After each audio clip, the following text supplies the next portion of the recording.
वासुदेवाय वो चालू है। कृष्णाय वासुदेवाय देवकी नंदनाय च नंदगोपकुमाराय गोविंदाय नमः। जय श्री कृष्ण चैतन्य प्रभु नित्यानंद श्री अद्वैत गदाधर शिव सद्गौर भक्तवृंद। हरे कृष्णा कृष्णा कृष्णा हरे हरे, हरे राम राम राम हरे हरे। हरे कृष्णा। श्री कृष्ण बलराम मंदिर इस्कॉन वृंदावन के भाग्यशाली भक्तों, हम भक्ति शास्त्री के भगवत गीता के अध्ययन में 15वें अध्याय पुरुषोत्तम योग का अध्ययन करने जा रहे हैं। हरे कृष्णा। पुरुषोत्तम योग 15वां अध्याय, और हमने तीसरा और चौथा श्लोक पढ़ा था। तीसरा और चौथा श्लोक पढ़ा था। न रूपम अस्तित्वोपलभ्यते नान्तो न चांतर नातो न चातर न संप्रतिष्ठा अश्वत्थम वैनम सुरूढ़ मूलम असंग शस्त्रेण दृढ़ेन चित्वा तत्पदम तत्परिमार्गितम यस्मिन् गता न निवर्तन्ते भूयः तमेव चाद्यं पुरुषं प्रपद्ये यत प्रवृत्ति प्रसक्ता पुराणी। तो इन दिनों श्लोकों का कल हमने अनुवाद और शब्दार्थ देखा था। अब श्रील प्रभुपाद जी का तात्पर्य पढ़ने जा रहे हैं। श्रील प्रभुपाद जी लिख रहे हैं, भगवान श्री कृष्ण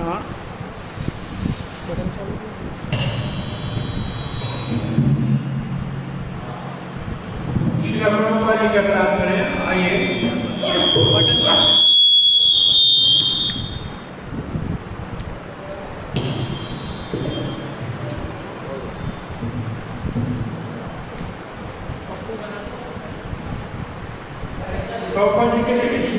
इस अश्वत्थ वृक्ष को इस भौतिक जगत में देखा नहीं जा सकता। इसका दर्शन इस भौतिक जगत में संभव नहीं है, क्योंकि इसका जड़ ऊपर है।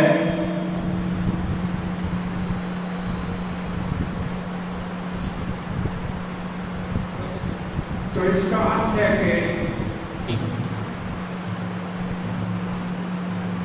जड़ ऊपर है, तो वास्तव में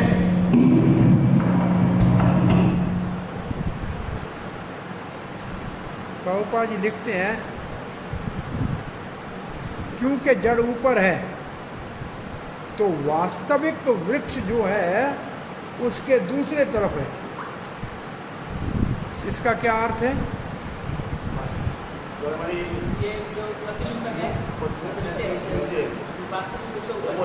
अगर जड़ ऊपर है तो वास्तविक वृक्ष उसके दूसरे तरफ है। इसका मतलब सत्यलोक से ऊपर ब्रजा नदी के दूसरे तरफ वैकुंठ लोक को प्रभुपाद जी सर कह रहे हैं वास्तविक वृक्ष।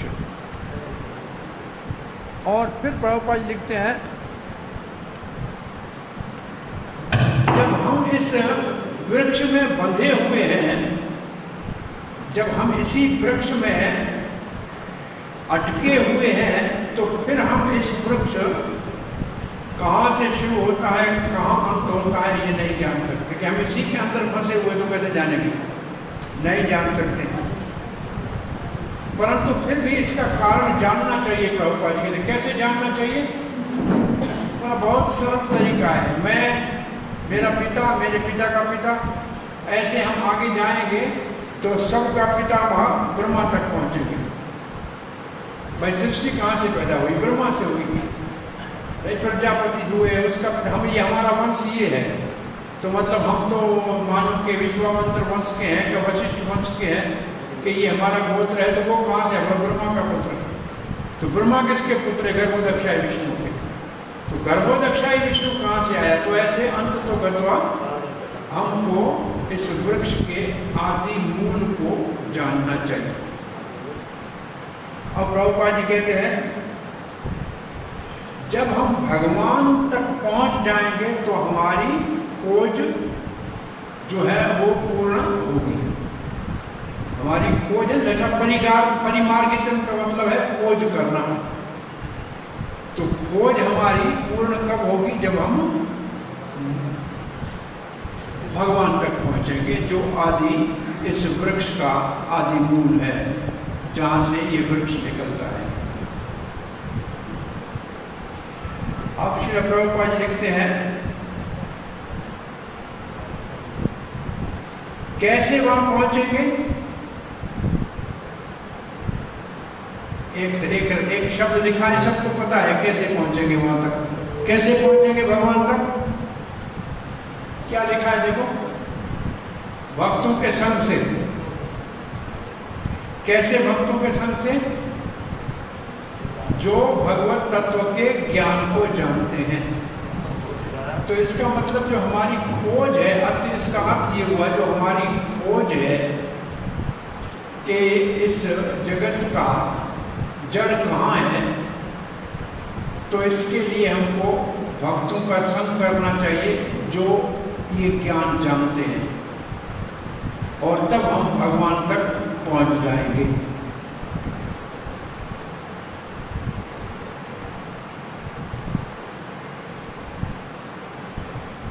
अब भक्तों के संग से हमें मिलेगा क्या?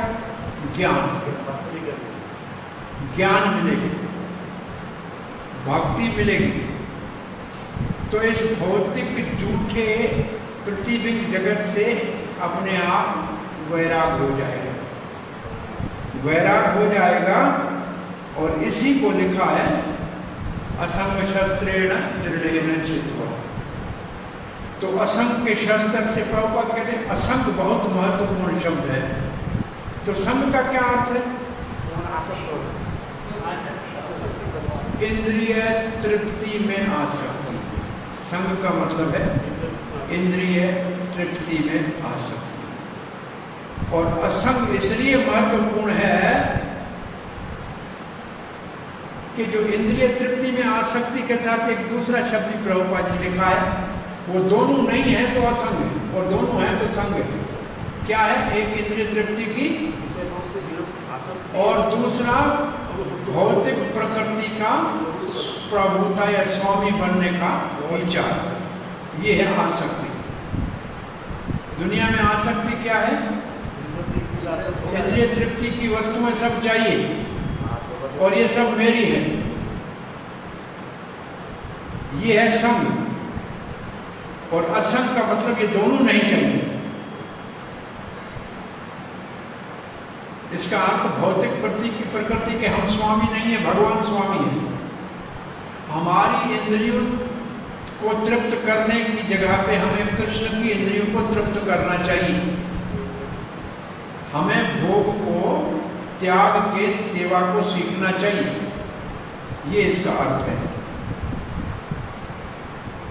इसलिए हमें त्याग सीखना चाहिए। बोला कैसे? कैसे त्याग सीखेंगे? आध्यात्मिक विज्ञान से। कहां से आध्यात्मिक विज्ञान मिलेगा? प्रमाणिक शास्त्र से। और प्रमाणिक शास्त्र कौन समझाएगा? प्रमाणिक गुरु, जो वास्तव में जानता है। तो इसलिए असंगता सीखने के लिए आध्यात्मिक विज्ञान, आध्यात्मिक शास्त्र से, आध्यात्मिक गुरु के माध्यम से प्राप्त होगा। और ऐसे संग और ऐसे सत्संग से, ऐसे संग में सत्संग से हम भगवान के विषय में जान सकते हैं। ये उसका फल है। ऐसा संग करेंगे और सत्संग करेंगे। यहाँ डिस्कशन लिखा है, डिस्कशन का अर्थ सत्संग। इसमें क्या लिखा है? और विचार विमर्श करने, ऐसे कुछ भी लिखा है। भक्तों के संग में सत्संग से का फल क्या है? कि हम परम पुरुष भगवान तक पहुंचेंगे। तब क्या करना चाहिए? भक्तों के संग में सत्य शास्त्र को सुनने से पता लगा कि ये भगवान है, तब हमको क्या करना चाहिए? शरणागति। तब भगवान का शरण लेना चाहिए।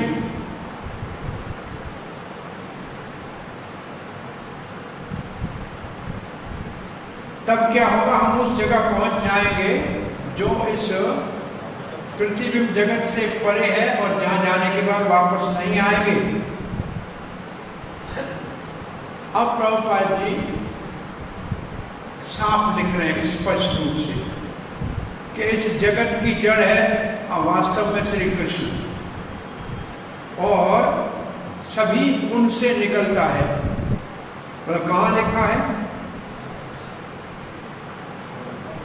अहम सर्वस्य प्रभव मत सर्वम प्रवर्तते इति मत्वा भजन्ते मां बुधा भाव। ये श्लोक का भाव है इधर कि सभी भगवान से निकलता है। और फिर कहते हैं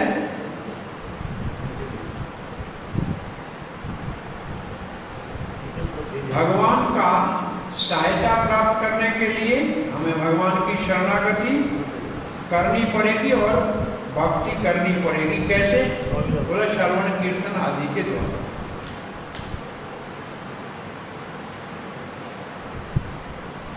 भगवान ही सारे भौतिक जगत के विस्तार का कारण है। पहले ही भगवान ने ये बता दिया है, अहम सर्वस्य प्रभव, ये श्लोक आ गया।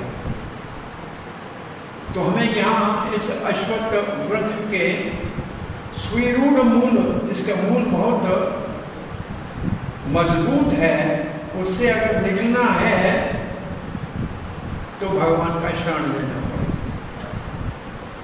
जैसे हम भगवान का शरण लेंगे अपने आप भौतिक सारा बंधन मुक्त हो जाएगा। या ये श्लोक नहीं दिया है प्रभुपाद जी ने, पर चक्रवर्ती ने अपना बलदेव विद्याभूषण ने दिया था। कौन सा? दैवीयेषु गुणमयी मम माया तत्रया ये माम प्रपद्यन्ते वासुदेव। अब शरणागति के लिए कौन से लक्षण चाहिए हम? माना अर्जुन पूछे कि आप कहते हैं शरणागत लेना चाहिए, तब उस धाम में जाएंगे, उस पुरातन पुरुष का शरण लेना चाहिए।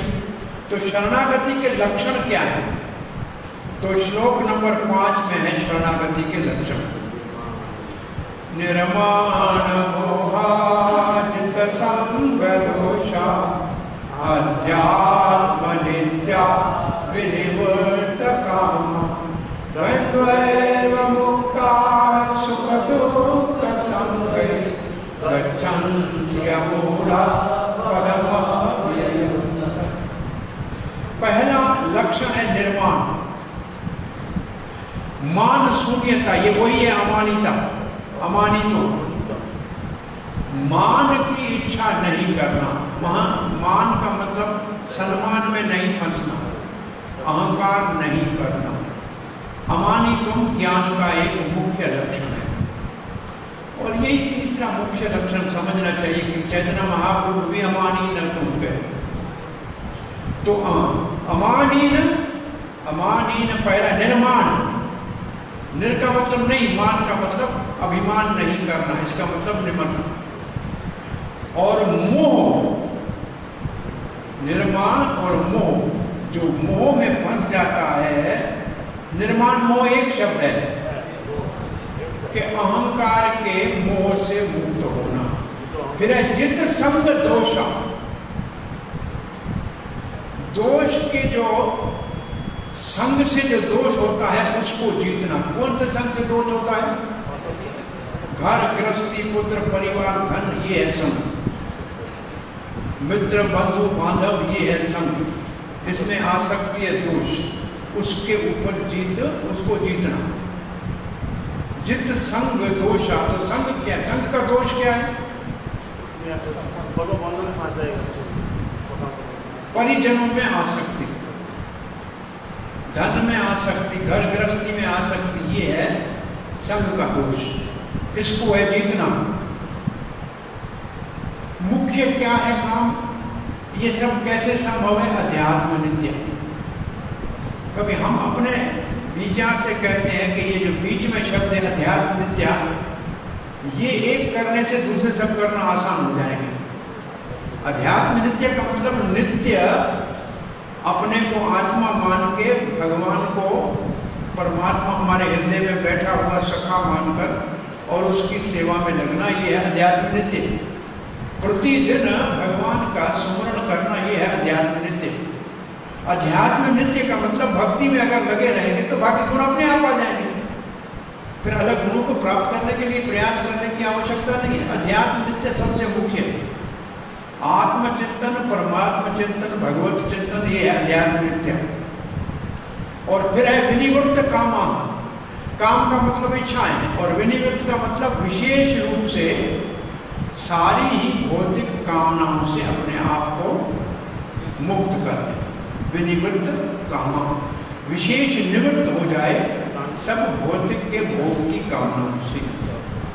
फिर है द्वंद्वरी मुक्ता सुख दुख संग, जिसको सुख दुख रूपी द्वंद्व कहते हैं ना, उससे ऊपर उठ जाए और असमूढ़ बने।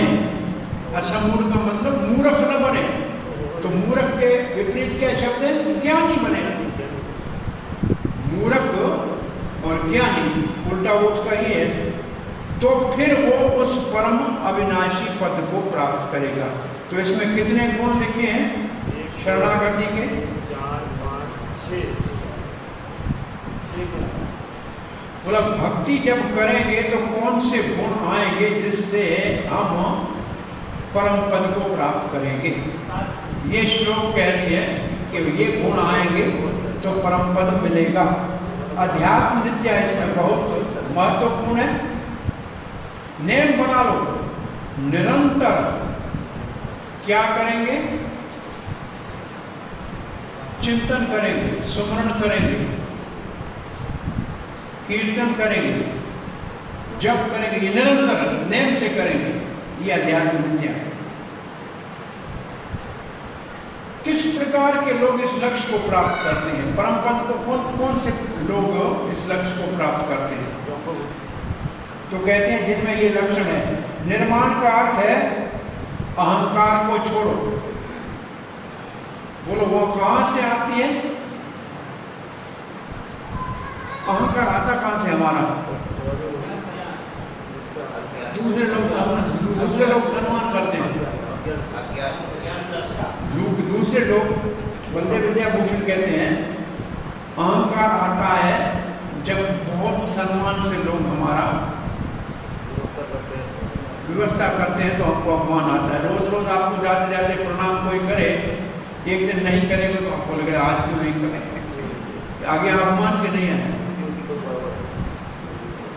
तो जिसको मान लेने की आदत पड़ेगी वो तो मान न मिलने के ऊपर तिल मिला के विरोध करेगा। इंद्र की पूजा सदा कर रहे थे ब्रजवासी, नहीं पूजा भगवान ने कराई तो विरोधित हो गया। जब इतना बड़ा देवता हो जाता है, पूजा लेने की आदत ही नहीं डालनी चाहिए। पूजा लेने की आदत डालेंगे तो परेशान पड़ेंगे, नहीं आएगा तो बहुत बड़ी तकलीफ होगी। एक आदमी जा रहा था तीर्थ यात्रा पे, तो उसके घर में गाय थी। तो उसने पड़ोसी को कहा गाय को आप देखभाल करना। तब तो यात्रा में जाते थे तो महीना लग जाता था, 2 महीना लग जाता था। तो वो क्या करता था, गाय को रोज दूध निकाल के कुत्ते को पिला देता था। तो लोगों ने कहा देखो तुम्हारे गाय देके गया है, तुम दूध पीते नहीं हो कुत्ते। बोला आपको नहीं बताऊंगा, जब मालिक आएगा गाय ले जाएगा तब बताऊंगा। मालिक आया, गाय ले गया तो कुत्ता बहुत दुखी हो गया, ये दूध मिले नहीं अभी। बोला मैंने पिया होता तो मेरा ये हाल होता।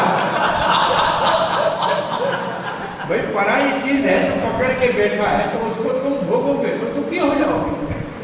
तो मान लेने की आदत नहीं डालनी चाहिए कि लोग मेरा सम्मान करें। ये अगर मन में भाव है तो अपमान भी आपको पता लगेगा। नहीं किया तो अपमान समझ लोगे, उसको अपमान समझ लोगे। तो ये अब ये देखो एक व्यक्ति है, हर महीने आपको 1000 रुपये दान भेजना है। 1 महीने में नहीं भेजा तो आप क्या करोगे? आपको क्या कहना चाहिए? अरे क्या हुआ, इतना बड़ा आदमी हो गया, बस पैसा देना बंद कर दिया, अहंकार आ गया। ऐसे कहना चाहिए या 11 महीने दिया है उसको धन्यवाद करना चाहिए। उसको फोन करके पूछना चाहिए कि आपका स्वास्थ्य तो ठीक है, आपके घर में तो ठीक है, परिवार तो ठीक है। दान का आप देते थे उसके लिए धन्यवाद, 11 वर्ष आप नहीं दे पाए, कोई संकट हो क्या, हम आपकी सेवा करें क्या, कुछ हमसे सहायता चाहिए क्या, ऐसा सोचे वो है समझदार। और कह गए बड़ा आदमी हो गया, पहले देता था अब समझता है, बस मेरे जैसे कोई नहीं, ऐसे नहीं सोचना चाहिए, क्योंकि आदत पड़ गई है लेने की। नहीं दिया तो बहुत गुस्सा आ जाए, ये ठीक नहीं, ये सिद्धांत में अंतर्गत नहीं। तो मान से कैसे बचना चाहिए? लोग प्रणाम करते हैं, नहीं करते हैं तो बहुत गुस्सा आता है। बहुत से लोगों को हमने देखा है, प्रणाम क्यों नहीं किया, कहते हैं, पूछते हैं कि आपने मुझे प्रणाम क्यों नहीं किया। प्रणाम नहीं कर सकते। हाँ,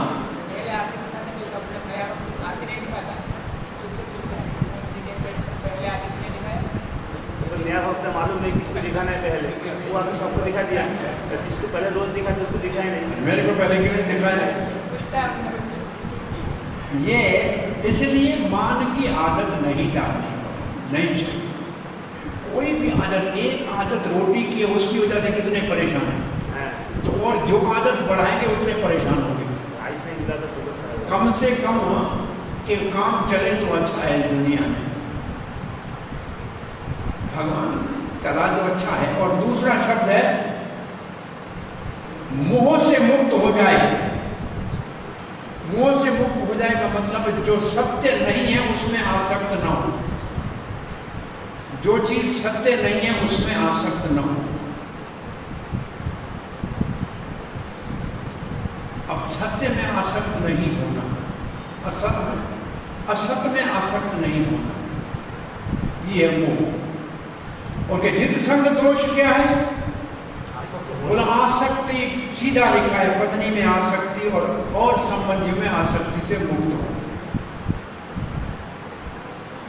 अध्यात्म नित्य अपने आत्मा और परमात्मा का निरंतर चिंतन करे और सारी भौतिक कामनाओं से मुक्त हो जाए। विमुक्त सहनशील हो, विमुक्त कामनाओं से सहनशील हो, दुख में सुख में सर्दी में गर्मी में दोनों से मुक्त हो जाए। असमूढ़ का मतलब है ज्ञान होना चाहिए शरणागति का। ये भगवान की भाषा ऐसी हम कहते हैं, भगवान क्योंकि बड़े उदार हैं, हमसे स्नेह करते हैं, इसलिए सीधा मूर्ख नहीं कहते। असमूढ़ का मतलब जो मूर्ख नहीं है, ये ऐसे किसी आदमी को कहना कि तुम मूर्ख हो, किसी ने कहना क्या कहे, जैसे किसी को कोई कहे, अंग्रेजी में कोई कहे कि नॉनसेंस, तो आदमी को गुस्सा आ जाएगा कि तुम्हारा कम सेंस है, तो इतना गुस्सा नहीं है, क्योंकि बात एक ही बात है।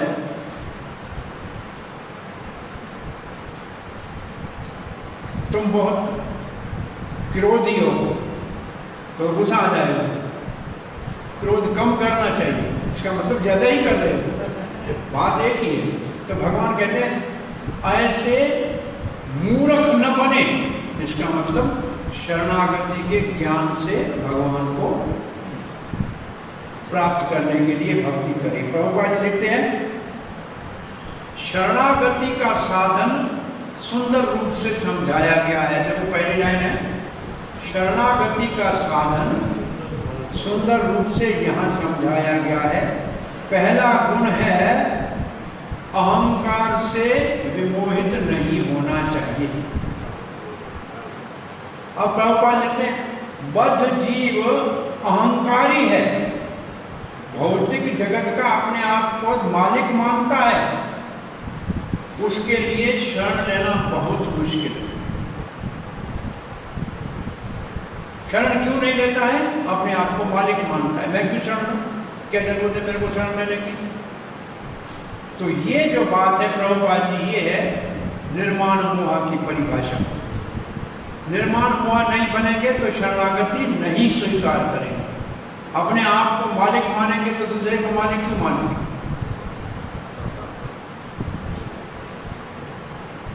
प्रभुपाद कहते हैं वास्तविक ज्ञान को अर्जित करना चाहिए कि भगवान भौतिक जगत का स्वामी है, मैं नहीं हूं। जो ये बात निर्णय जीवन में करेगा कि भगवान इस जगत का अभिमान करेगा। आपको एक बार हमने बताया था, एक व्यक्ति छोटे गांव में बड़ा जमींदार था, सारी मार्केट की दुकान उसके थे। ऐसे बहुत से आजकल के हम लोग जानते हैं, पूरा गांव की जमीन उनकी है, लोगों को रहने के लिए दी है कि घर बनाओ रहो, जमीन हमारी है, नाम आपके नहीं होगी, जब तक रहो तक रहो। तो उसका बहुत बड़ा सारा, तो एक महात्मा उसके घर चले गए, तो उसको दिखाने लगा ये सारे दुकान है ना, अपने बाजार ये अपनी है, यहाँ से ट्रांसपोर्ट की गाड़ियाँ चलती हैं, सब अपनी हमारी है, ये जमीन जहाँ तक दिखती है ये सब अपनी है। तो महाराज देखा कि इस बेचारे को बड़ा अहंकार हो गया है, एक गांव छोटे के अंदर इतनी संपत्ति से इतना बड़ा अपने आप को समझता है, मैं मालिक हूँ। तो महाराज ने जो विश्व का मैप है, मानचित्र जो बोला है धरती का, बोला इसके ऊपर तुम्हारा देश कहाँ है जरा दिखाओ। तो उसके पूरे देश को तो इतना एक छोटी जितनी जगह थी, बोला इसमें तुम्हारा गांव कहाँ है, बोला नहीं है। तो तुम्हारे गांव का तो दुनिया वालों को तो पता ही नहीं है कि तुम्हारा गांव कहाँ है, तो तुम्हारा ये सामान की क्या वैल्यू क्या है, तो इतना बड़ा समझ तो मेरा इतना है, तो दुनिया कितनी बड़ी, उसमें तुम्हारा नाम निशान भी नहीं। तो अहंकार बहुत बुरी चीज है, और अहंकार भगवान को पसंद नहीं है। अहंकार भगवान को पसंद नहीं है। भगवान अहंकार अपने भक्तों का मिटाते हैं। गरुड़ को ये अहंकार था, मेरे जैसे तेज कोई नहीं चलता है। सुदर्शन को अहंकार था कि मैं ही सबसे बड़ा भगवान का शस्त्र हूँ, रक्षक हूँ। सत्यभामा ने कहा मुझसे कोई सुंदर नहीं। तो भगवान ने तीनों को अहंकार से मुक्त करने के लिए गरुड़ को भेजा कि हनुमान को बोला कि आओ क्यों पुरुष लोग से। तो हनुमान को गरुड़ ने कहा चलो, भगवान ने बोला तुम जाओ, मैं भगवान की पूजा करके आता हूँ। बोला बंदर तुम कब पहुँचोगे, बैठो मेरे पीठ के ऊपर, जल्दी ले चलो। हनुमान समझ गया भगवान का वाहन के ऊपर मुझे बैठने को कह रहा है, इसका मतलब इसको अहंकार है, अपने आप को कुछ समझ रहा है। समझ गए हनुमान। तो हनुमान ने गरुड़ को उठा के ऐसे पकड़ा, पानी में फेंका कि जाओ मैं अपने आप आऊँगा। हनुमान जी तो वहाँ से तेज गति से चले। भगवान ने सुदर्शन चक्र को कहा आप द्वारका की रक्षा करना, किसी को अंदर नहीं आने देना। सुदर्शन चक्र घूम रहा है। हनुमान ने कहा अंदर जाना पर नहीं जा सकते। भगवान ने मना किया, बोला मेरे को बुलाया है, गरुड़ लेने आया था। नहीं माना, चक्कर को पकड़ के दांतों में दबा दिया। वो चक्कर ही जगन्नाथ के पास पड़ा, टेढ़ा हो गया। अब हनुमान जी भगवान के वहां जाके उतरे द्वारका में, तो भगवान ने कहा बड़ा हनुमान आएगा, पूछेगा सीता देवी कहाँ। सत्यभामा ने कहा मैं इतनी सुंदर नहीं हूँ क्या, मुझे देख के संतुष्ट नहीं होगा क्या। हनुमान ने आके प्रणाम किया, बोल नहीं रहा है। बोला बोलो भगत हनुमान। क्या क्या है मुंह में, क्या है। सुदर्शन चक्र को उठा के नीचे रखा। चक्कर तो बेचारा पानी पानी हो गया। फिर कहता है ये किसको अपने साथ बिठाया, कहाँ गई किशोरी जानकी। अब तो बेचारे लज्जित हो गई कि हमें तो कहता है कि कोई बैठी है ऐसे ही। गरुड़ भीगे पंखों से आया, देखा तो हनुमान जी पहले बैठा है, ये कैसे आ गए। तो उसको भी उसका तीनों का एक समय में अहंकार। और गुरुजनों का मुख्य उद्देश्य होता है कि शिष्य में अहंकार न हो, इसलिए समय समय के ऊपर उसको ऐसा काम देते हैं जिसमें वो सफल न हो, ताकि उसका अहंकार कम हो। मैं कर सकता हूँ, ऐसे करूँ, ऐसा नहीं होना चाहिए। वो ऐसी स्थिति में उनको डालते हैं कि उनको अहंकार न हो। ये उनका मुख्य धर्म है, निम्रता सिखाना। अब प्रभुपाद जी आगे लिखते हैं, जब तक सही वास्तविक ज्ञान अर्जन नहीं करेंगे और भौतिक जगत का स्वामी भगवान है ये नहीं मानेंगे, तब तक अहंकार रहेगा। जब अहंकार से जो मोह होता है उससे मुक्त हो जाएंगे तो शरणागति शुरू हो जाएगी। तो शरणागति से मुक्त होने के लिए क्या करना चाहिए, मोह मत के या अहंकार के मोह से मुक्त होना चाहिए। जो सदा ही दूसरों से सम्मान चाहता है भौतिक जगत में, उसके लिए भगवान का शरण लेना बहुत कठिन है। आप देखेंगे अन्य स्थानों में लिखा है कि जो लोग बड़े इस पद पे हैं, चाहे बड़े पढ़े लिखे हैं या उच्च कुल में है, वो भगवान के शरणागत नहीं हो सकते। कुंती महारानी कहते हैं वो भी भाव से गोविंद गोपाल की उच्चारण नहीं करेंगे। तो ये शरण कौन नहीं लेगा? जिसको अहंकार होगा वो शरण नहीं लेगा। और इसलिए प्राय बड़े लोगों को भक्त बनाना बहुत मुश्किल है। तो उनको अहंकार होता है, पद का अहंकार होता है, विद्या का अहंकार होता है, धन का अहंकार होता है। वो लोग हमको सेवक बनाना चाहते हैं, स्वयं शरण नहीं लेंगे। वो तो गुरु जी को भी सेवक बनाना चाहते हैं कि हमारी आज्ञा से जैसे हम कहें वैसे करें। और ऐसे बहुत से लोग हमको मिलते हैं, गुरु जी हमारी जेब में है, कहेंगे गुरु जी हमारी जेब में है, जहाँ बोलेंगे वहाँ चलेंगे। अब बोलो कहाँ चलने चलना है। लोग ऐसे बोलते हुए हमने देखे, हमारी जेब में है गुरु जी। तो ये जो बात है, ऐसे लोग शरणागत नहीं हो सकते, बहुत मुश्किल है।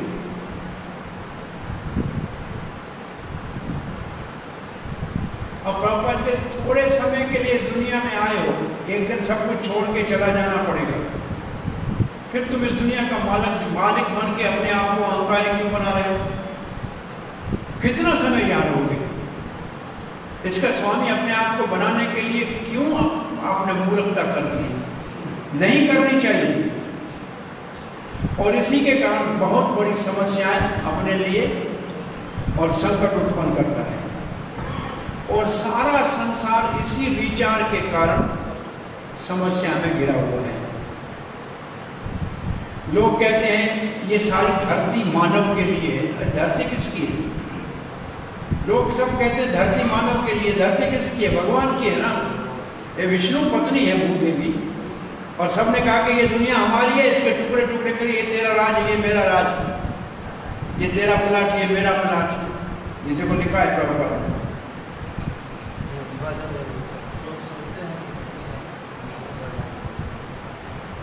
हम दुनिया के मालिक हैं, ये है मूर्खता सारी दुनिया में देखने में आती है। जब ऐसा गलत धारणा से कोई व्यक्ति मुक्त हो जाएगा और ऐसे गलत संग से मुक्त हो जाएगा। कौन सा जित संग दोष है? देखो, जित संग दोष में 3 लिखे हैं प्रभुपाद जी ने, पारिवारिक, सामाजिक और राष्ट्रीय। ये 3 संग के दोष हैं। कौन से संघ का दोष है? पारिवारिक, सामाजिक और राष्ट्रीय। इन तीनों के हम स्वामी बनना चाहते हैं। इससे कैसे बचे?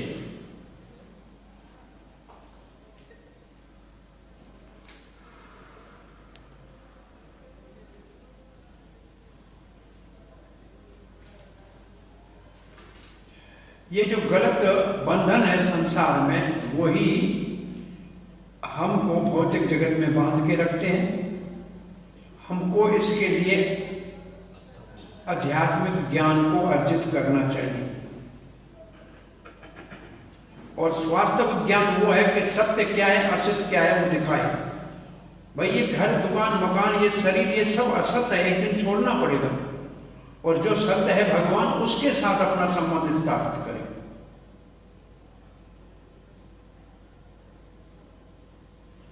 और जब ये ज्ञान प्राप्त होगा तो द्वंद्वों से मुक्त हो जाएगा, सुख दुख से, गर्मी सर्दी से, मान अपमान से मुक्त हो जाएगा। और ये तब संभव है जब पूर्ण ज्ञान से पूर्ण शरणागति लेगा। यह हमारा ये विभाग पूरा होता है, दूसरा विभाग शुरू हो रहा है। और दूसरे विभाग का नाम है क्या कहते हैं? पुनर्जन्म। पुनर्जन्म। अगर नहीं संसार के वृक्ष को असंग शस्त्र से काटेंगे तो बार बार संसार में जन्म लेना पड़ेगा। और बंदर की तरह, बंदर के समान एक डाली से दूसरी डाली तक ऊपर नीचे कूदते रहना पड़ेगा।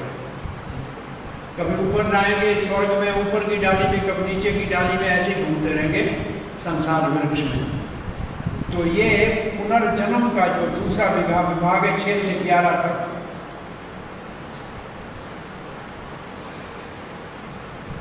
परंतु इसमें पहले श्लोक में भगवान अपने धाम का वर्णन करते हैं। धाम के 3 अर्थ हैं। शब्द संस्कृत धाम का अर्थ है प्रकाश, धाम का अर्थ है स्वरूप,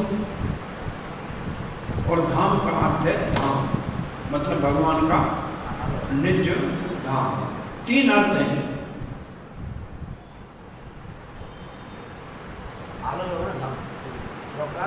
भगवान का निज निवास। क्योंकि एक तो आचार्य ने भगवान के स्वरूप बोल दिया है, भगवान के ब्रह्म ज्योति को भी धाम बोला है, भगवान का प्रकाश भी धाम है, भगवान भी धाम है, और भगवान का निवास भी धाम है। तीनों धाम है। लेकिन प्रभुपाद जी ने भगवान के धाम को ही धाम लिया है। न तद्भास्यते सूर्यो न शशांको न पावकः यद्गत्वा न निवर्तन्ते तद्धाम परमं मम। जहाँ न सूर्य के प्रकाश की जरूरत है, न चंद्रमा के चांदनी की जरूरत है, न अग्नि की जरूरत है, न बिजली की जरूरत है, वहाँ जाने वाला वापस नहीं आता है, वो मेरा परम धाम है।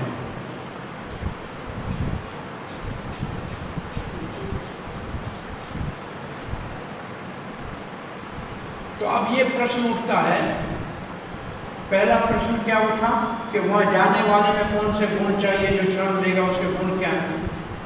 अब कहते जहां जाए, जिस जगह जाएगा उसके लक्षण क्या है, जिस स्थान पे जाएगा, तत्पदम तत्परिमार्गितव्यम, तत्पदम है ना, वो क्या है। ये जो चौथे श्लोक में तत्पद शब्द है ना, वो क्या है, वो स्थान क्या, कौन सा है, वो पद क्या है जहां जाने के बाद वापस नहीं आता।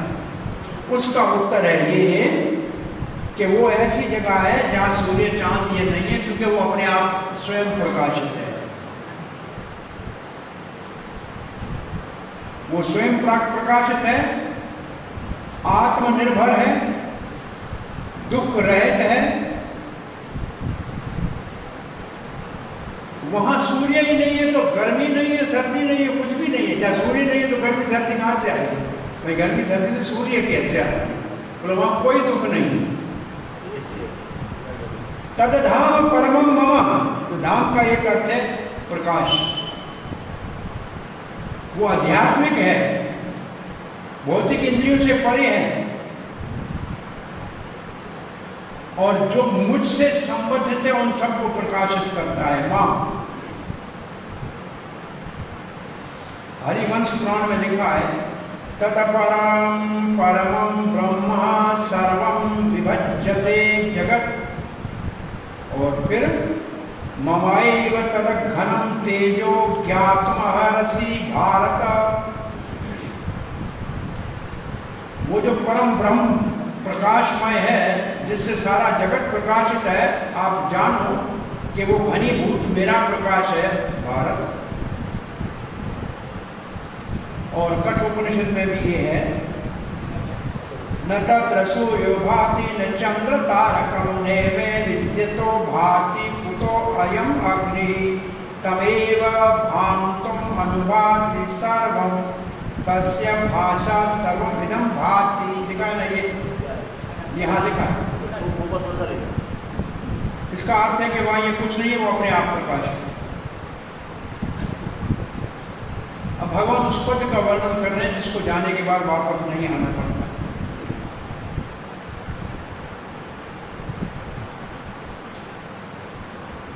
वहां कौन रहता है, पुरुषम पुराणम, कौन है, बोला लक्ष्मीपति वहां रहता है।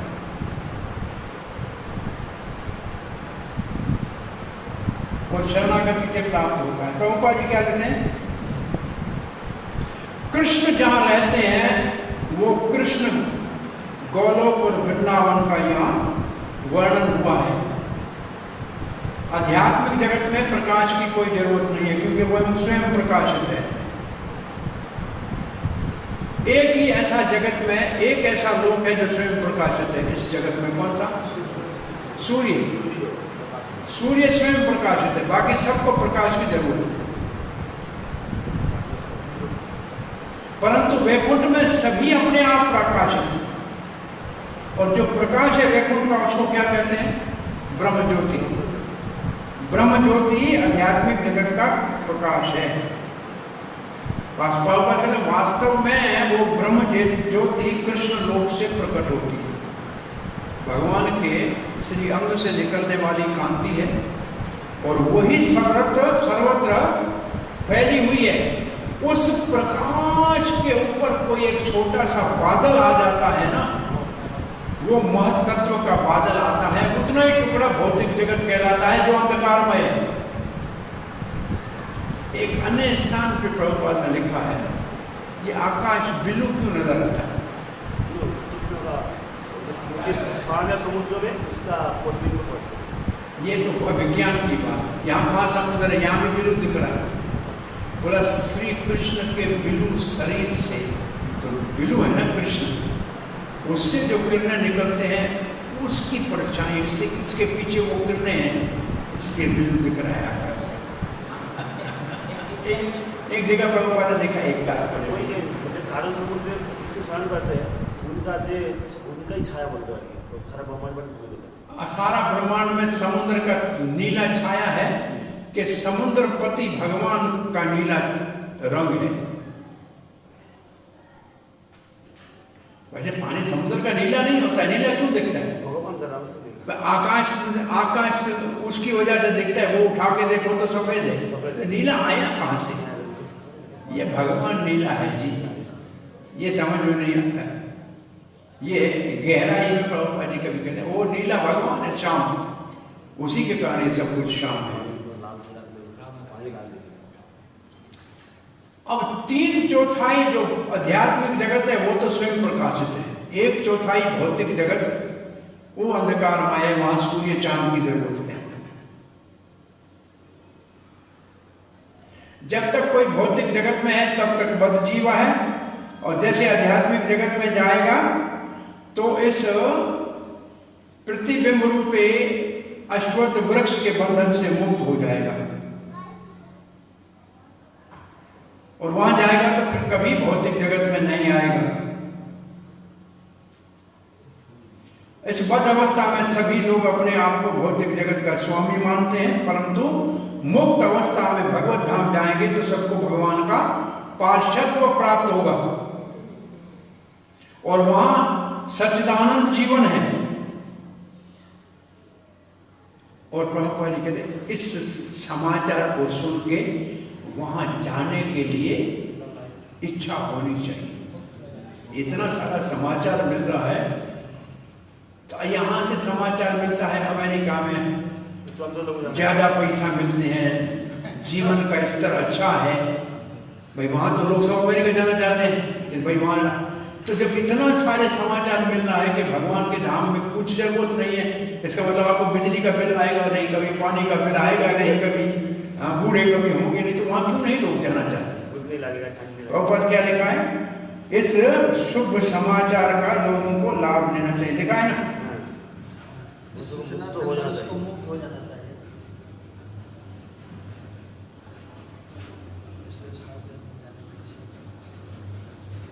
इससे ऊपर क्या लिखा है? One should be captivated by this information। इसका मतलब इस जानकारी से मुक्त होना चाहिए, मतलब वहां जाने की इच्छा होनी चाहिए, और वहां जाएंगे तो फिर भौतिक जगत के बंधन से मुक्त हो जाएंगे।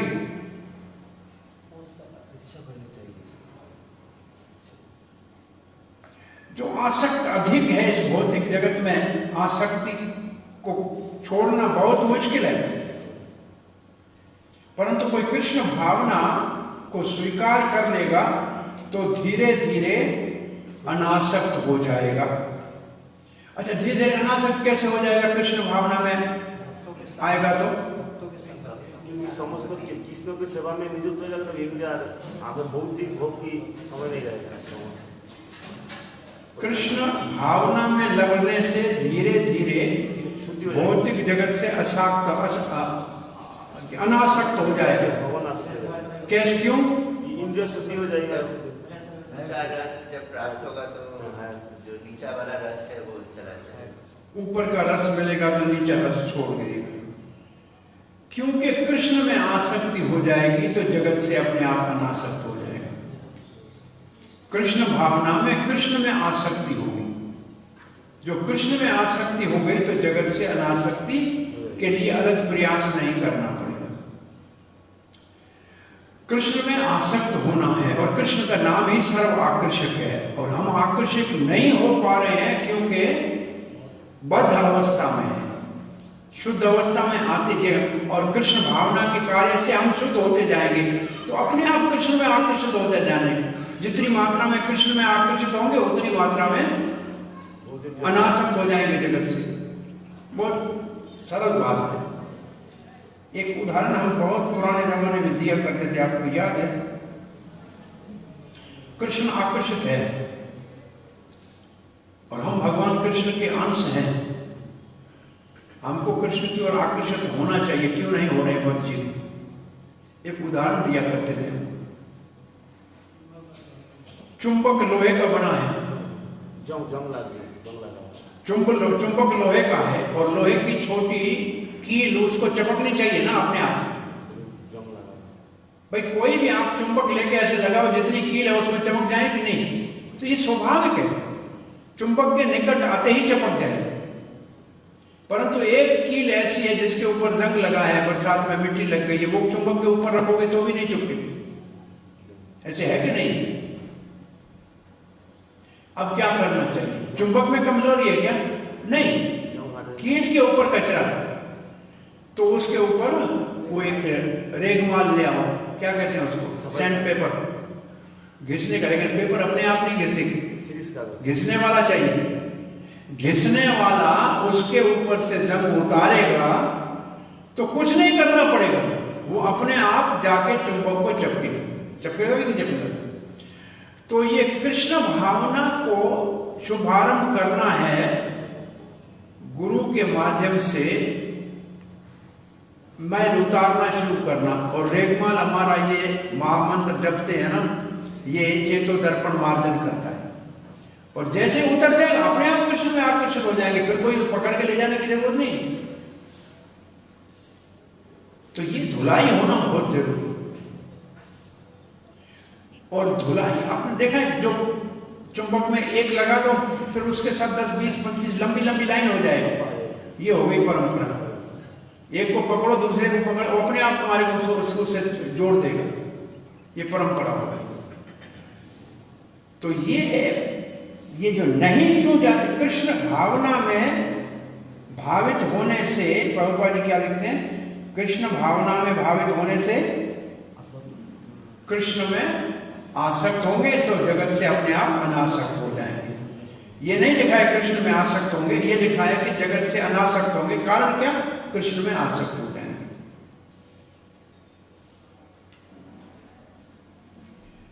व्यक्ति को अपने आप भक्तों का संग करना चाहिए जो कृष्ण भावना में है। ये फल प्राप्त करने के लिए कृष्ण भावना भावित भक्तों का संग स्वयं को करना चाहिए। कृष्ण भावना संस्था कहां है उसका पता लगाना चाहिए और वहां जाके भक्तिमय सेवा में लगना चाहिए।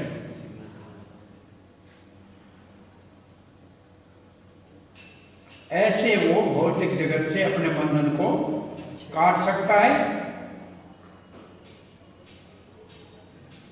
अब प्रभुपाद जी एक उदाहरण दे रहे हैं, केवल गेरू कपड़ा पहने से कोई त्यागी नहीं बन सकता। लाल कपड़े पहनने से कोई त्यागी नहीं बन सकता। भक्ति में आसक्त होना चाहिए, भगवान की भक्ति में आसक्त होना चाहिए। इसलिए गंभीरता से भक्ति के कार्यों में लगना चाहिए, जैसे 12वें अध्याय भगवद गीता में बताया गया। तभी इस भौतिक जगत के प्रतिबिंब रूपी अश्वत्थ वृक्ष से मुक्त होंगे। 14वें अध्याय में यह बताया गया है, भौतिक सारे क्या लिखा है? विधियां दूषित, हाँ, विधियां दूषित हो जाती है। क्या दूषित? भौतिक भक्ति द्वारा सारी विधियां दूषित हो जाती है। भगवत भक्ति द्वारा भौतिक भक्ति केवल भक्ति ही शुद्ध रूप में दिव्य केवल है। भक्ति शुद्ध है। और दिव्य है। भौतिक भक्ति तो अशुद्ध है। भौतिक क्या लिखा है 14वें अध्याय में? क्या लिखा है 14वें अध्याय में? सब प्रकार के विधियां दूषित हो जो विधियां जो है विधियां भौतिक भक्ति द्वारा सारी विधियां दूषित है। ये जो भौतिक विधियां दूषित है, तो भक्ति एक मतलब शुद्ध है। The contamination of all kinds of process of material nature is described. विधि शब्द ठीक नहीं। विधि होती है किसी बंधन से छूटने के लिए। प्रोसेस को विधि तो दिखाए, लेकिन यहाँ विधि इसका भाव नहीं है, ध्वनित नहीं हो रहा है। सारी कार्य 14वें अध्याय में सब प्रकार के भौतिक जगत के दोषों का वर्णन है। प्रोसेस नहीं है। प्रोसेस कैसे? धुलने का, हाँ नहीं, वो तो बंधन के लिए तो नहीं है। नहीं तो बंधन है। इसे लिखा तो क्या दूषित का बात लिखा है, मुक्ति का बात नहीं लिखा है। भौतिक जगत में जितने भी दोष हैं वो है प्रकृति के 3 गुणों के कारण, जिसके कारण ऊंच नीच जोनियों में जाता है कोई। इसका वर्णन हो चुका है। और एकमात्र भक्ति से ही शुद्ध अवस्था को प्राप्त कर सकते हैं। परमम मम का बहुत महत्वपूर्ण शब्द है, अर्थ है कि जो कुछ संसार में 1 इंच भी जमीन है वो भगवान की है, परंतु भगवान का अपना आध्यात्मिक जगत षड ऐश्वर्य संपन्न है सब कुछ भगवान का, परंतु भगवान का धाम इससे परम है। तो ये वो परम है, तो ये क्या है? परम नहीं है। कठोपनिषद का वो श्लोक लिखा है। और फिर कहा केवल शरणागति से उस धाम को प्राप्त कर सकते हैं और कोई साधन नहीं। ममैवांशो जीवलोके जीवभूत सनातनः मनसिष्टानि इंद्रियाणि प्रकृतिस्थानि करिष्यति। ममैवांशो जीवलोके, जिस लोक में जितने भी जीव है वो मेरे अंश हैं, और ये जीव सारे सनातन है, जीव भूत सनातन है। मनसिष्टानि इंद्रियां, मन और 5 इंद्रियां, विशेष रूप से ज्ञान इंद्रियों का वर्णन है, परंतु च शब्द है। मन षष्ठ इंद्रियाणि, ममेश जीवलोके जीवभूत सनातन मन शिष्टानि इंद्रियाणि प्रकृति स्थानी करिष्यति। मन और 5 ज्ञान इंद्रियां कहां से प्राप्त हुई? प्रकृति से। इसके कारण क्या हो रहा है? कर्षण हो रहा है। इसका मतलब जन्म मृत्यु का चक्कर चल रहा है। कर्षति का अर्थ है जन्म मृत्यु के चक्कर में भटकना। क्या शब्द अर्थ में लिखा है? संघर्ष करता है। किस चीज का? जीने का। जी सकता नहीं है, मरेगा, फिर जन्म लेना पड़ेगा, यही चक्कर चलेगा। जन्म मृत्यु का चक्कर।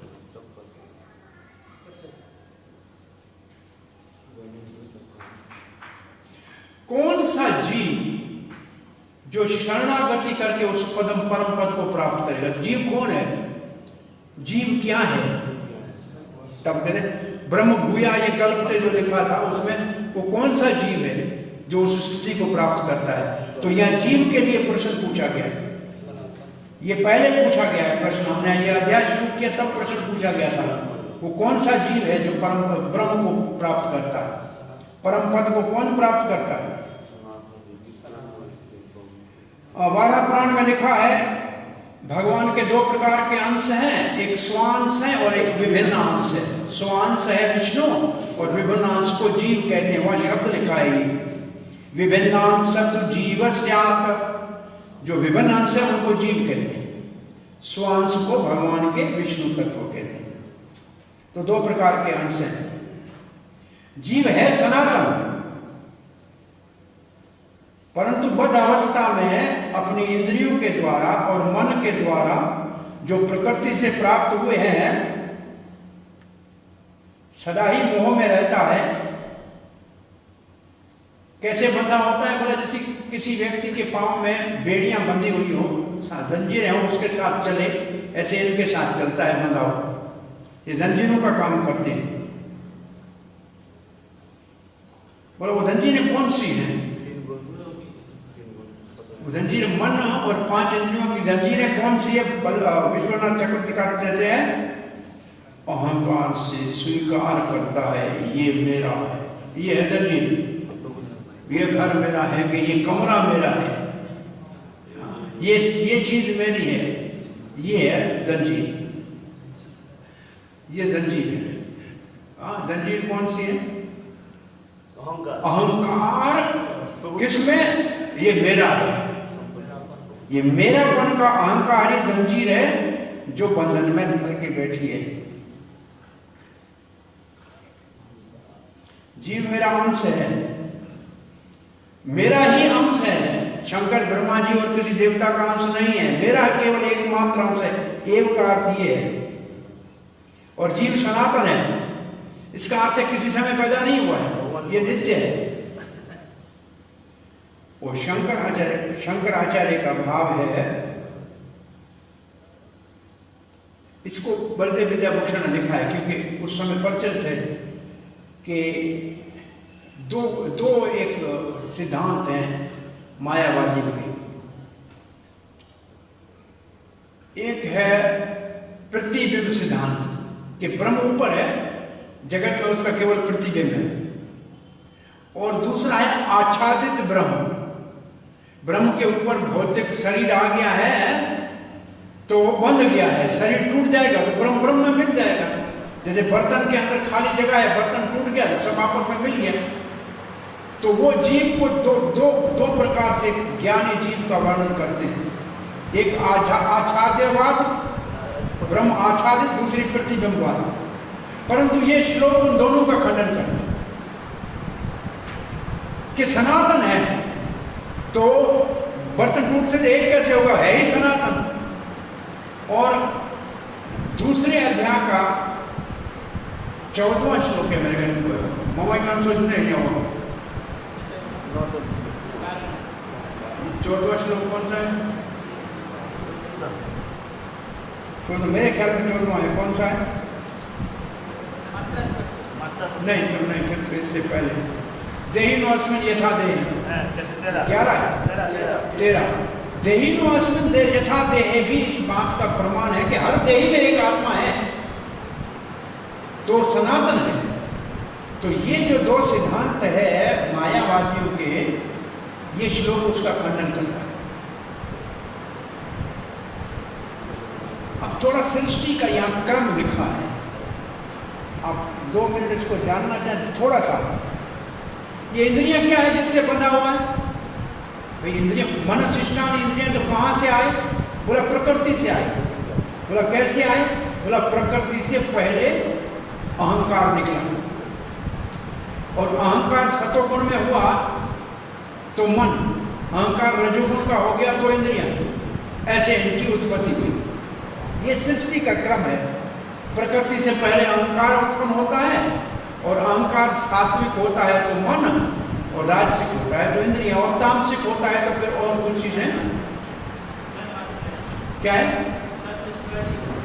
हाँ, फिर उनके विषय इंद्रियों के प्रकट होते हैं।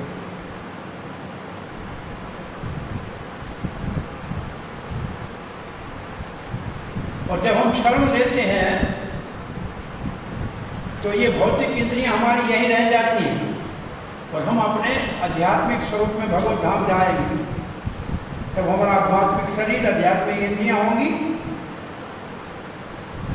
और वहां जाके भगवान की सेवा में लगेंगे। और ये प्रभुपाद ने भी दिया है, माध्यायनंदी आनन्य श्रुति, एक श्लोक दिया है, देखो। सवाएश ब्रह्मनिष्ठ इदं शरीरं मर्त्यं अतिश्रियते अतिसृज्य ब्रह्मा अभिसंपद्यते ब्रह्मणा पश्यति ब्रह्मणा शृणोति ब्रह्म एव तेदं सर्वमनुभाति।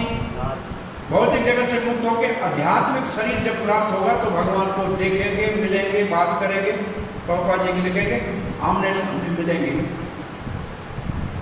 ब्रह्म के स्तर पे आएंगे। तब पंडित विद्याभूषण ने 1-2 श्लोक दिए हैं और ये 2 मत दिए हैं। अब हम प्रभुपाद जी के और लंबाई दिया है। ब्रह्म की शक्ति है जीव और 7-5 में शक्ति ही कहा गया है, जीव भूता महाभाव।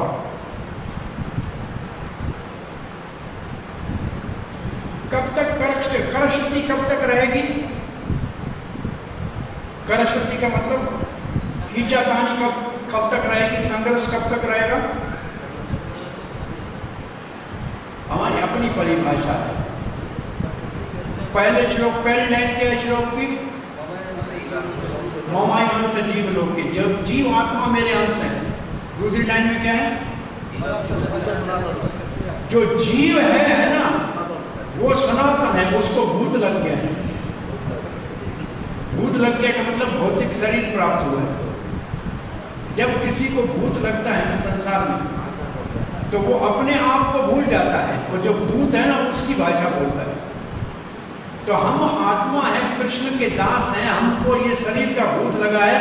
हम कहते हैं नहीं मैं ब्राह्मण हूँ, मैं बहुत बड़ा पंडित हूँ, मैं विद्वान हूँ, मैं ये देश का हूँ, ये भूत लगा हुआ है। तो ये भूत उतरेगा तो कर्षति खत्म हो जाएगा। ये मैं और मेरे का भूत लगा हुआ। तो जिसको लगता है भूत, वो अपनी असली पहचान तो कर नहीं सकता है, तो बेचारा दुख ही भोगेगा। जिसको भूत लगता है वो दुख भोगता है। तो हमको लगा है भूत, कौन सा भूत? ये 5 शरीरों का, 5 तत्वों का शरीर वाला भूत है। तो जो भूत में बंधा हुआ जीव है वो सनातन है। भूत भी सनातन है, परंतु भूत इसका नहीं है। एक शब्द ईशो उपनिषद में प्रभुपाद जी ने लिखा है, incompatibility of the soul and the material nature. Incompatibility किसको कहते हैं? जैसे शादी हो, पति पत्नी में झगड़ा है, वो साथ रह ही नहीं सकते, तो क्या करना पड़ेगा? अलग होना पड़ेगा ना। तो हमारे को, हम इस शरीर के साथ रह नहीं सकते। ये कभी भी, ये क्या है? तलाक के बिना कोई रास्ता नहीं। इस शरीर को तलांजलि देनी पड़ेगी, नहीं तो असली स्वरूप नहीं मिलेगा। परंतु एकदम नहीं दे सकते, तो उसके लिए प्रोसेस है। ये जीव और शरीर का तालमेल आपस में बैठेगा ही नहीं। ये भले मिले हुए हैं आपस में, विवाह कर दिया है इनका भगवान ने, लेकिन ये साथ रह नहीं सकते। ये इनकॉम्पिटेबल है, इसको छोड़ना ही पड़ेगा। इसकी विदाई बहुत जरूरी है। और इसकी विदाई कैसे करेंगे? आस्ते आस्ते भक्ति के माध्यम से बंधन से मुक्त होने का प्रयास करेंगे। प्रभुपाद जी क्या लिखते हैं इस श्लोक में? जीव के वास्तविक पहचान स्पष्ट रूप से बताई गई है कि जीव एक भगवान का अंश है।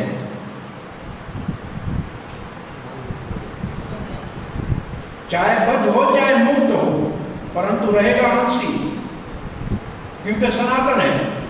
मुक्ति के बाद एक नहीं हो जाएगा, तब भी अलग रहेगा, व्यक्ति रहेगा। और वेदों में भगवान के 2 प्रकार के विस्तार है, स्वांश और विभिन्नांश, विष्णु तत्व और जीव।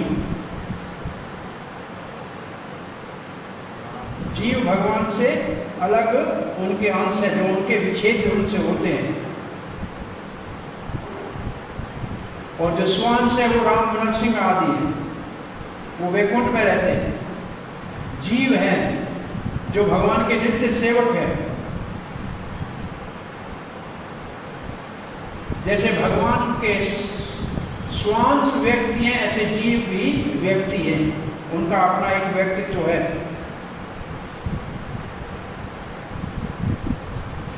भगवान का अंश है, इसलिए एक गुण भगवान का मुख्य है। कौन सा? क्योंकि जीव भगवान का अंश है, इसलिए भगवान का एक गुण थोड़ी मात्रा में उससे है, बहुत मुख्य है, स्वतंत्रता। अब स्वतंत्र का दुरुपयोग करेगा तो बंधेगा और सदुपयोग करेगा तो मुक्त हो जाएगा। किसी भी स्थिति में चाहे बंध हो या मुक्त हो, जीव गुणात्मक रूप से भगवान के समान है, नित्य है। गुण के और जब मुक्त हो जाएगा तो भौतिक बंधन से मुक्त हो जाएगा और भगवान की दिव्य सेवा में लग जाएगा। और भौतिक प्रकृति के गुणों के कारण वो दिव्य सेवा को भूल जाता है। कारण क्या है? संसार में संघर्ष करता रहता है। केवल मानव नहीं, कुत्ता बिल्ली गधा सभी संघर्ष कर रहे हैं। ब्रह्मा से लेकर शंकर तक सभी संघर्ष कर रहे हैं। तो पता एक शब्द बहुत भारी दिखाई देखो तो ब्रह्मा, शिव और यहाँ तक के विष्णु तक सभी भगवान के अंश हैं। वो विभिन्न अंश है, वो स्वांश है, ऐसे मानेंगे और क्या करें? बहुत आसान।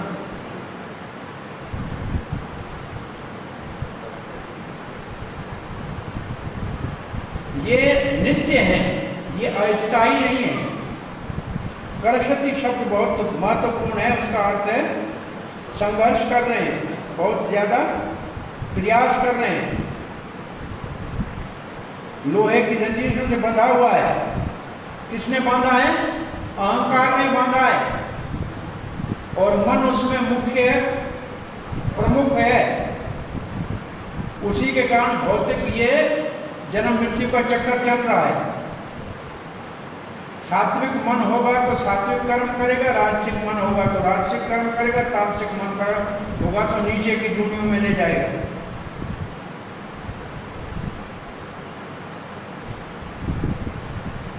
इस जगत में हमारे ऊपर भौतिक शरीर है, इंद्रियां हैं, परंतु जब ये छूट जाएंगी तो हमारे अपने आध्यात्मिक शरीर और इंद्रियां प्रकट हो जाएंगी। और ये फिर वो माध्यायदीन आयन, माध्यान दिनायन श्रुति का श्लोक लिखा। उसका अर्थ क्या लिखा है? पढ़िए जरा। यहाँ यह बताया गया है कि जब जीव अपने इस भौतिक शरीर को त्यागता है और आध्यात्मिक जगत में प्रवेश करता है तो उसे पुनः आध्यात्मिक शरीर प्राप्त होता है, जिससे वह भगवान का साक्षात्कार कर सकता है। और फिर लिखा है, फिर भगवान को सुन सकता है, भगवान को आमने सामने देख सकता है और भगवान को अच्छी तरह से समझ सकता है जैसे भगवान है। और स्मृति में भी इसका लिखा है, वसंती यत्र पुरुषः सर्वे वैकुंठं मूर्त्य। ये तीसरे स्कंद भागवत का श्लोक है। तीसरे स्कंद भागवत का श्लोक है। वहां सब चतुर्भुज रूप में विष्णु के रूप में वैकुंठ में रहते हैं।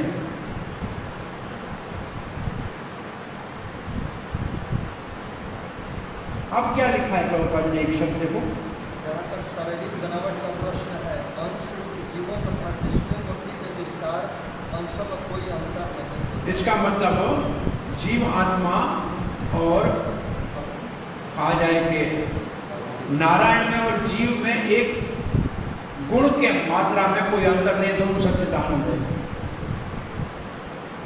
इसका अर्थ है मुक्ति के समय जीव आध्यात्मिक शरीर को प्राप्त करेगा भगवान की कृपा से। ममई वंश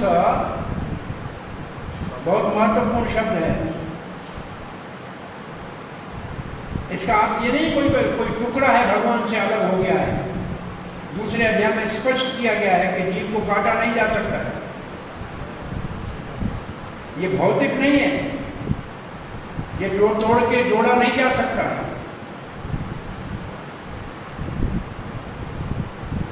ये विचार यहाँ नहीं चलेगा।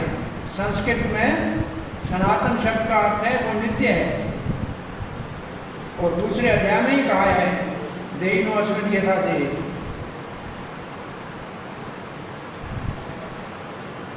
हमें भगवत जागृत धाम में जाके आध्यात्मिक शरीर को प्राप्त करके भगवान का सानिध्य प्राप्त करना पड़ेगा।